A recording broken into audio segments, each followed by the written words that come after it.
আমার আহ্বান বাঙালি জাতির কাছে যে আপনারা যদি স্বাধীনতার চেতনায় বিশ্বাস করেন, আপনারা যদি বাংলাদেশকে ভালোবাসেন, আর এই যে বাংলাদেশে বাস করছেন, আপনারা জানেন, আপনারা নিজের চোখে দেখতে পেরেছেন যে জাতির জনক, জাতির পিতা বঙ্গবন্ধুর বাসা, সেই ঐতিহাসিক 32 নম্বরকে পুড়িয়ে ফেলা হয়েছে।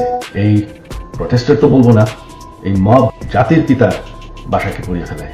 সেই বাসা যেখানে বঙ্গবন্ধুকে হত্যা করা হয়, বঙ্গবন্ধুর আমার পুরা পরিবারকে হত্যা করা হয়। লাইভে এসে যে বার্তা দিলেন সজীব ওয়াজেদ জয়, তিনি বলেন 15 আগস্ট ধানমন্ডি 32 নম্বরে জাতির পিতা বঙ্গবন্ধু শেখ মুজিবুর রহমান ও তার পরিবারের প্রতি শান্তিপূর্ণভাবে শ্রদ্ধা জানাতে বাংলাদেশের সাধারণ মানুষের প্রতি আহ্বান জানান তিনি।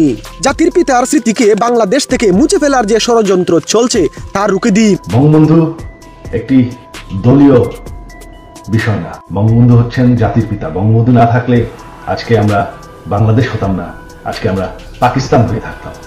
আপনারা জানেন সামনে 15 আগস্ট, সেই কালো রাত, যেই রাত্রে বঙ্গবন্ধু এবং আমার পরিবারকে হত্যা করা হয়।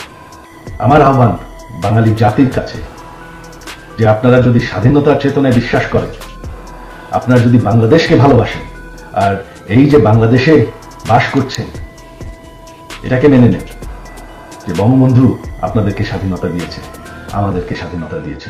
তিনি আরো বলেন, জাতির পিতার বঙ্গবন্ধুকে যে বাড়িতে তাকে হত্যা করা হয়েছিল সেটিকেও তারা পুড়িয়ে ফেলেছে, যার মাধ্যমে আমরা স্বাধীনতা পেলাম। তা না হলে পাকিস্তানের অধীনেই থাকতাম।